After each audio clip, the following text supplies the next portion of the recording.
নমস্কার। আবার ফিরে এলাম এনকে ডিজিটালে সাপ্তাহিক অনুষ্ঠান সরাসরি সুমন নিয়ে। আজকের অনুষ্ঠানে আমাদের বিষয় উপরাষ্ট্রপতি নির্বাচন। উপরাষ্ট্রপতি নির্বাচন হওয়ার কারণ, উপরাষ্ট্রপতি পদে যিনি ছিলেন সেই জগদীপ ধানকার আচমকাই ইস্তফা দিয়ে প্রায় অন্তরালে চলে যাওয়ার পর ভারতবর্ষের দ্বিতীয় গুরুত্বপূর্ণ সাংবিধানিক পদে কে বসবেন তা নিয়ে কৌতূহল তৈরি হয়েছিল। সেই কৌতূহলের অবসান ঘটাতে প্রধানমন্ত্রী নরেন্দ্র মোদীর নেতৃত্বাধীন এনডিএ জোট প্রার্থী করে সিপি রাধাকৃষ্ণনকে, যিনি মহারাষ্ট্রের রাজ্যপাল ছিলেন, আর বিরোধী ইন্ডিয়া জোট প্রার্থী করে সুদর্শন রেড্ডিকে, যিনি সুপ্রিম কোর্টের প্রাক্তন বিচারপতি ছিলেন, যিনি বেশি আলোচিত সালওয়া জুলুম অর্থাৎ মধ্যপ্রদেশ ছত্তিশগড়ে নকশালপন্থীদের দমনের জন্য যে বেসরকারি মিলিশিয়াকে তৈরি করা হয়েছিল, যা ওর ইন্টারেস্টিংলি কংগ্রেসই তৈরি করেছিল, সেই সালওয়া জুলুমকে নিষিদ্ধ করার কারণ। তো সিপি রাধাকৃষ্ণন এবং সুদর্শন রেড্ডি বনাম লড়াই শেষ। সেই লড়াইতে নিশ্চিতভাবেই সিপি রাধাকৃষ্ণনই জিতে ভারতবর্ষের ভবিষ্যৎ উপরাষ্ট্রপতি হতে চলেছে।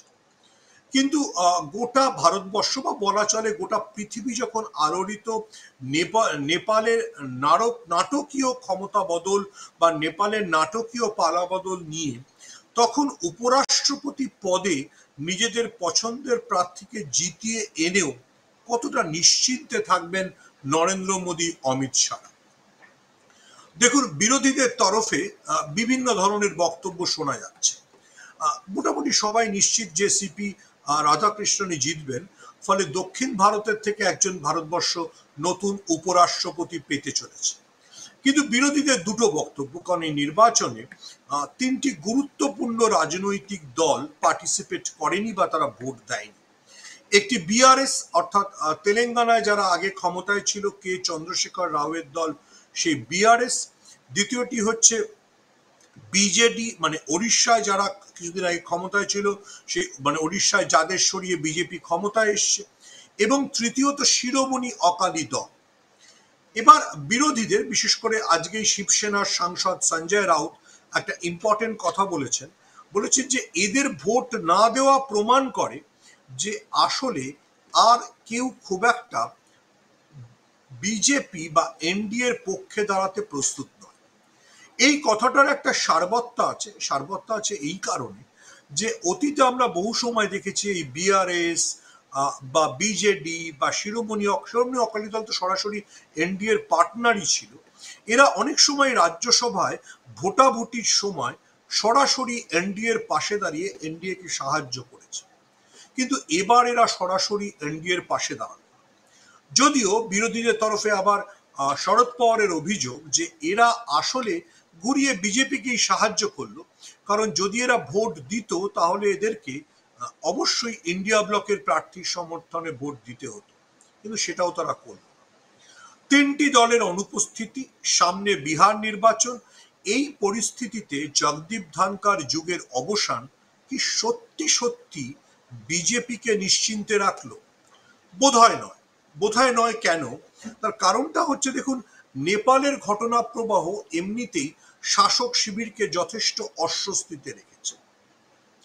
নেপালে আজকে এবং গতকাল গোটা দিন ধরে স্লোগান শোনা গেছে, ভোট মানে ভারতবর্ষের ভোট চোর গদি চোরের মতো অলি চোর গদি চোর।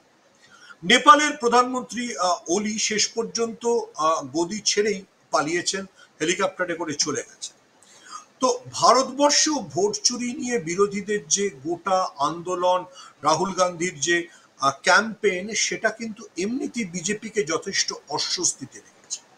সেই পরিস্থিতিতে নেপালের ঘটনাবলী যদি একদিকে নরেন্দ্র মোদীদের উদ্বিগ্ন রাখে, তাহলে আরো উদ্বেগের বিষয় যে ভাইস প্রেসিডেন্ট পদে তিনটে গুরুত্বপূর্ণ রাজনৈতিক দল তাদের সমর্থন করল না।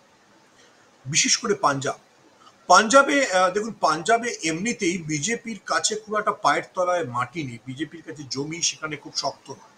পাঞ্জাবে মুখ্য মানে দুটি দল, আপ এবং কংগ্রেস, একটি সরকার পক্ষে আছে, আপ সরকার পক্ষে আছে, শাসক হচ্ছে আপ, আর বিরোধী হচ্ছে কংগ্রেস, আর সেখানে তৃতীয় দল হিসেবে এখন তৃতীয় দলের পর্যায়ে চলে গেছে শিরোমণি অকালি দল।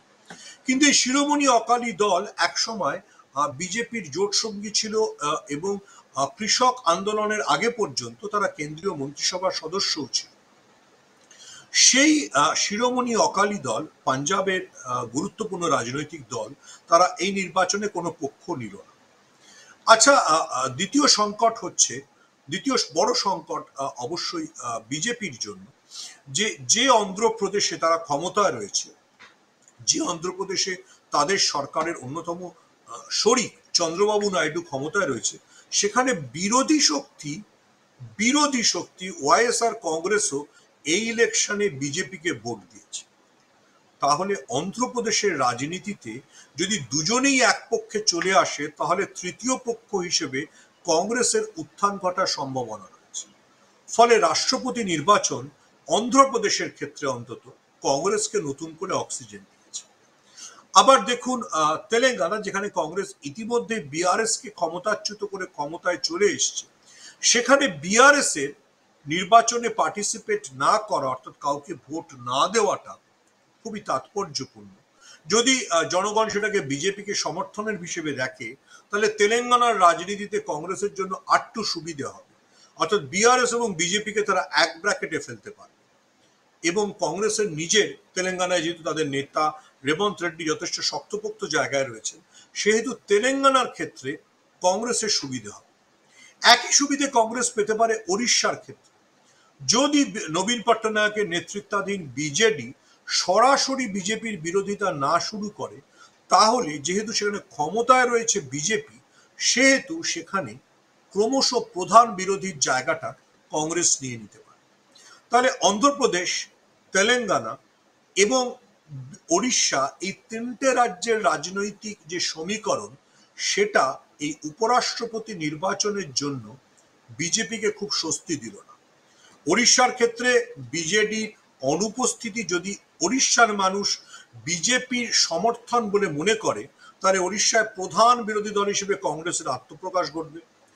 যদি বিআরএস এর সমর্থন বিজেপিকে সমর্থন বলে মনে করে, তাহলে তেলেঙ্গানা এখানে রিপিট, যেখানে কংগ্রেস ইতিমধ্যে ক্ষমতায়, সেখানে কংগ্রেসের শাসন আরো নিরঙ্কুশ হবে। আর যদি অন্ধ্রপ্রদেশের মানুষ মনে করে যে অন্ধ্রপ্রদেশের শাসক এবং বিরোধী দুজনেই বিজেপির সমর্থক, তাহলে তৃতীয় শক্তি হিসেবে কংগ্রেস আবার সেখানে জায়গা ফিরে পেতে পারে। আমাদের মনে রাখতে হবে যে সাবেক অন্ধ্রপ্রদেশ, অর্থাৎ যখন অন্ধ্রপ্রদেশে তেলেঙ্গানা এবং অন্ধ্র একসঙ্গে ছিল, তখন সেখানে কংগ্রেস প্রধান রাজনৈতিক শক্তি ছিল। রাজ্য ভাগাভাগির পরে তেলেঙ্গানায় কংগ্রেস দ্বিতীয় শক্তি হয়ে যায়, আর অন্ধ্রে কংগ্রেস প্রায় নিশ্চিহ্ন হয়ে যায়। কিন্তু এখন যদি অন্ধ্রপ্রদেশের রাজনীতিতে, এগেন আই রিপিট, মুখ্যমন্ত্রী এবং বিরোধী দল দুজনেই বিজেপির সুরে কথা বলেন, তাহলে কিন্তু তৃতীয় রাজনৈতিক শক্তির উত্থানের সম্ভাবনা রয়ে যাচ্ছে। চতুর্থত যেটা মানে বিজেপির জন্য সবচেয়ে বড় চ্যালেঞ্জ, যে বিজেপির যে সেন্স অফ লয়ালটি বা বিজেপি যে আনুগত্য বা যে ভয়ের পরিবেশটা তৈরি করতে পেরেছিল, জগদীপ ধনখড় যার আইডিয়াল এক্সাম্পল ছিলেন, যিনি বিজেপির হয়ে রাজ্যসভাটাকে পুরো নিয়ন্ত্রণ করতেন, এবং বিরোধী অনেক সাংসদই অভিযোগ করতেন জগদীপ ধনখড়কে তাকে তাদের বলতে দিচ্ছেন। সেই জগদীপ ধনখড়ের বিদায়টা খুব গৌরবজনক হয়নি। সেই বিদায়টা গৌরবজনক না হওয়ার জন্য বিজেপির মধ্যে যারা আছে, বিজেপির বাইরে যারা বিজেপিকে সাপোর্ট করে, সবার জন্য একটা পরিস্থিতি তৈরি হয়ে গেছে, তাহলে আমার পরিণতি কোনোদিন জগদীপ ধনখড়ের মতো হবে না তো। এইটা কিন্তু বিজেপির জন্য সবচেয়ে বড় চ্যালেঞ্জ। যে কোনো শাসক বেঁচে থাকে একটা ফিয়ার তৈরি করার মধ্যে। আবার আমি বলছি, দক্ষিণ পূর্ব এশিয়ার রাজনীতির এখনকার প্রবণতা হচ্ছে, সেটা শ্রীলঙ্কা বলুন, সেটা বাংলাদেশ বলুন, আজকে নেপালের ঘটনা বলুন, প্রবণতা হচ্ছে ভয়কে অতিক্রম করে শাসককে চ্যালেঞ্জ করা। দক্ষিণ এশিয়ার পলিটিক্স যখন মহাপ্রতাপশালী শাসককে চ্যালেঞ্জ করছে, তখন দক্ষিণ এশিয়ার সবচেয়ে বড় গণতন্ত্র ভারতে এই প্রমাণটা সামনে আসছে যে যদি তুমি শাসকের আজ্ঞাবহ হও, তাহলেও তোমার পরিণতি জগদীপ ধনখড়ের মতো হতে পারে। সো বিজেপি কি সত্যি সুখী নিজের ভাইস প্রেসিডেন্ট পদে সিপি রাধাকৃষ্ণনকে জিতিয়ে এনে? দেখুন, দক্ষিণের রাজ্যগুলি কোনোদিনই খুব বিজেপি বা গেরুয়া শিবিরের জন্য অনুকূল নয়। তারা চিরকালই গেরুয়া শিবিরের বিরুদ্ধে। অনেক চেষ্টা করেও তামিলনাড়ুতে তারা দাগ কাটতে পারেনি, কর্ণাটকে তারা ক্ষমতা হারিয়েছে, কেরালায় মোটামুটি কংগ্রেস এবং সিপিএম এর মধ্যে আকচাকচি লড়াই চলে। বিজেপি গত 2024 লোকসভায় একটি ভোট পেয়েছে।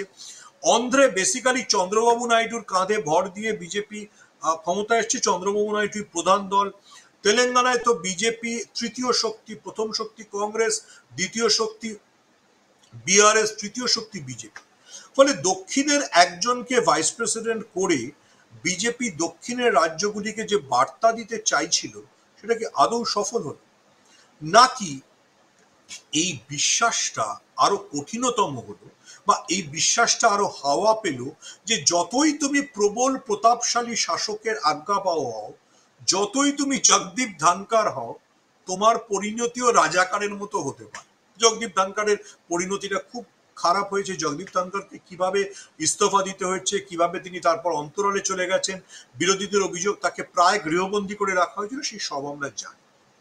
সেই পরিস্থিতিতে আবারও বলছি, ভাইস প্রেসিডেন্ট পদে সিপি রাধাকৃষ্ণনকে জিতিয়ে এনেও নরেন্দ্র মোদী অমিত শাহরা কি খুব সুখে থাকলেন, খুব নিশ্চিন্ত, খুব মনে করছেন যে এটা তাদের জন্য খুব ভালো হলো? বোধহয় না। দেখুন, আমি যতটুকু মানে রাজনীতি বুঝি, দক্ষিণ এশিয়ার রাজনীতি এখন টালমাটাল অবস্থা। একের পর এক দেশে মহা প্রতাপশালী শাসকের পতন ঘটছে, সেনাবাহিনী দিয়েও গণবিক্ষোভকে রুখে দেওয়া যাচ্ছে। আবারও আমি বলছি, রাহুল গান্ধী যেমন ভোট চোর, গদি চোর, মোদির সম্পর্কে স্লোগান তুলেছেন, নেপালের রাস্তায় সেম স্লোগান, মানে প্রায় আইডেন্টিক্যাল স্লোগান, অলি চোর গদি চোর স্লোগান উঠেছে এবং অলিকে দেশ ছেড়ে পালাতে হচ্ছে। ফলে যখন আপনার চারপাশের প্রতিবেশী দেশে নেপাল, বাংলাদেশ, শ্রীলঙ্কা সব জায়গায় একই ধরনের জনবিক্ষোভ চলে, তখন কি নরেন্দ্র মোদীদের জন্য খুব সুখের সময়? দেখুন, শাসকের বিরুদ্ধে দক্ষিণ এশিয়ায় তিনটে অভিযোগ খুব বড় করে উঠছে। একটা অভিযোগ অবশ্যই যে শাসক দুর্নীতিপরায়ণ। দ্বিতীয় কথা, শাসক দমন পীড়নের মাধ্যমে রাজনীতি ধরে রাখেন। অলির বিরুদ্ধে তাই অভিযোগ ছিল। জগদীপ ধনখড়ের ক্ষমতা ছাড়া, মানে ভাইস প্রেসিডেন্ট পদ ছাড়াও কিন্তু এই দমন পীড়ন সংক্রান্ত।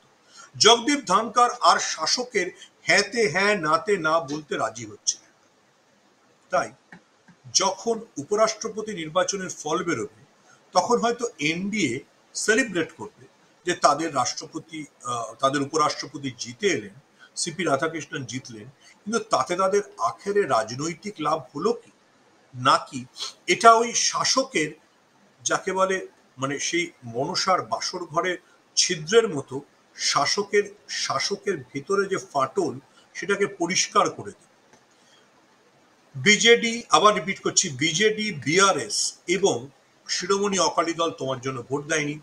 তাদের আঞ্চলিক রাজনীতির বাধ্যবাধকতায় তারা যদি বিজেপির সঙ্গে স্লাইড করে, সেই প্রতিটা রাজ্যে কংগ্রেসের সুবিধে। দ্বিতীয়ত, এই ধারণাটা প্রতিষ্ঠিত হচ্ছে যে তুমি যতই জগদীপ ধনখড়ের মতো আজ্ঞাবহ হও, তোমাকেও এরকম নিষ্করুণ, মানে তোমাকেও এরকম নির্মম পরিণতির দিকে এগোতে হবে। যখন গোটা দক্ষিণ এশিয়া জুড়ে রাজনৈতিক সংকট, তখন যদি আজ্ঞাবহ রাজনৈতিক প্রভুর আজ্ঞাবহ হলেও এহেন পরিণতি হয়, তাহলে কি সেটা শাসকের জন্য খুব সুখের হয়? অবশ্যই চ্যালেঞ্জিং। আবারও বলছি, যেভাবে যেভাবে দক্ষিণ এশিয়ার রাজনীতি করাচ্ছে, যেভাবে নরেন্দ্র মোদী অমিত শাহের সঙ্গে আমেরিকার টানাপোড়েন চলছে, এবং ডোনাল্ড ট্রাম্প যেভাবে প্রতিদিন নিয়ম করে মোদীকে আক্রমণ করছেন, সেক্ষেত্রে নরেন্দ্র মোদীর জন্য যথেষ্ট চিন্তা।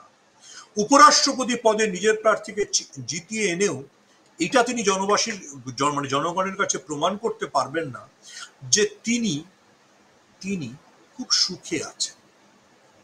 আবারও বলছি, গোটা দেশ জুড়ে বা গোটা পৃথিবী জুড়ে যখন এখন নেপালের শাসনের অবসান, অলির পালিয়ে যাওয়ার ভিজুয়ালস সবাই দেখছে, তখন নরেন্দ্র মোদী কি খুব স্বস্তিতে থাকবেন নিজের আরো একজন নতুন আজ্ঞাবহকে উপরাষ্ট্রপতি পদে নির্বাচিত করে? বোধহয় নয়। চ্যালেঞ্জটা বিজেপির জন্য বড়। নেপালের স্লোগান আর রাহুল গান্ধীর স্লোগানের তফাৎ নেই। বিরোধীরা একজোট, তোমার সমর্থনে সবাই, এক কাট্টা নয়।